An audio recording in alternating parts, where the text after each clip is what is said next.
Hey guys, it's Kelsey. I'm back with another scrapbooking process video. This is lesson 2 for Sara's Scrap Simple Elegance class.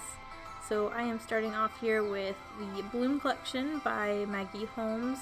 I'm just going through and pulling out a few papers. I already knew I for sure wanted to use this fringe paper and the wood grain. So I pulled those out as well as a few other ones that I might use, and as well as the 6x6 pad. So I know right away I want to hand fringe this fringe paper. You guys have seen me do this before.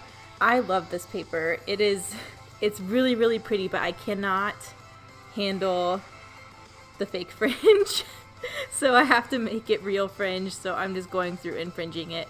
Takes forever. I had the biggest hand cramp, you don't even know. But it was worth it. So that took a while. I sped that up a lot because that was like an hour in itself, just hand fringing. But I'm paper piecing this paper together with the wood plank and that fringe paper, and I'm just going to cover the join with a piece of ribbon. And this is right after Bennett was born, him snuggling with Mama. He's so cute. I'm just backing that on some black paper. So I'm sure it'll be apparent in a minute when I start adding things, but the goal of this lesson was to incorporate symmetry. Sara has a ton of really awesome tips to help use symmetry to make your pages more elegant.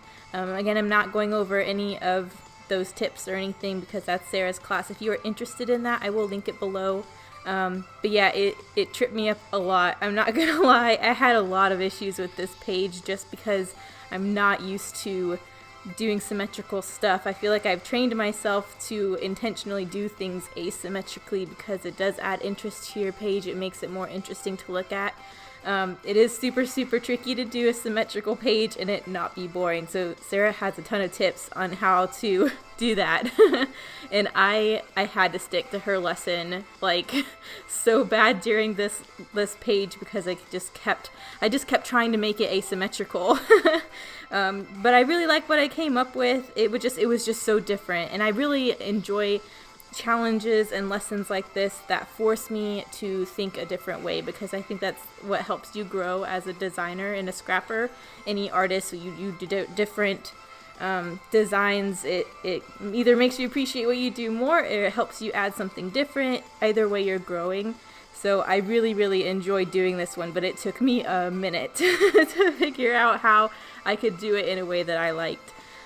So basically, I'm just either going up the center or, mirroring what I'm doing from one side to the other. So I am pulling in, that's in a Heidi Swapp package, that gold vellum, but it's actually die cuts with a view. It was just down to the very scraps, so I had to put it in some sort of packaging so I wouldn't lose it. But I just cut a banner out of that, and then I'm just using my Cambridge doilies in a few areas. You saw me punch a heart and then use that same fringe paper in the 6x6 pad to make a heart fringed embellishment. And then I wanted to pull that ribbon in somewhere else. It was looking kind of like it didn't belong by it just being in that one spot. So I'm just making a bow to go over that heart at the top.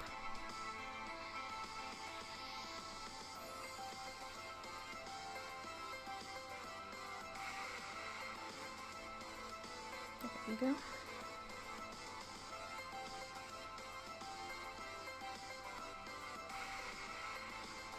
I'm just putting some adhesive on all the parts of that bow so it doesn't shift. I want it to stay in place so that it looks like it's lined up properly.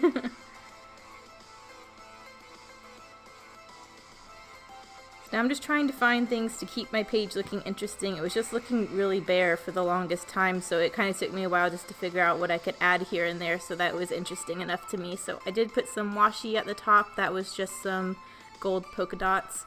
I'm using those epoxy hearts from that Heidi Swapp Buzzwords package again, and then I'm just using my black Nuvo drops to add a little bit more up there by the hearts, so I'm just doing a few dots.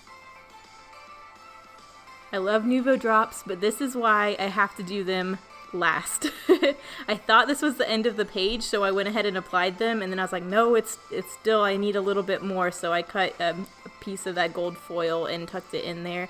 But I've stuck my finger right in my Nuvo drops, so I tried to fix them, but there's only so much you can do to fix enamel or the Nuvo drops after you put your finger in it. So you might see that in the close-ups. I think it turned out okay, but I knew as soon as I was going to add more after putting the Nuvo drops on, that was going to mess it up.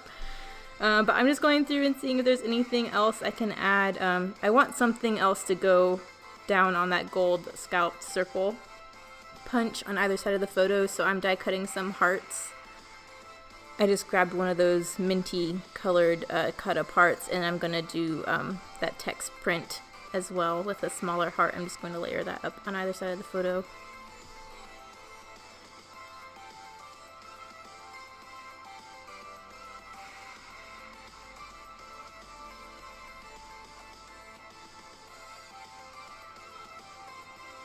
There we go, and the little ones. And I think that's it. I do, I think I pull in enamel dots, do I? No, I didn't, because I did the Nuvo drops. Yep, so this is the end of the page. So yep, that's lesson 2. I may or may not be doing a second one. I actually did do a second one for this lesson, but I didn't do a video for it. But yeah, so here are the close-ups. Thanks guys for watching. Bye.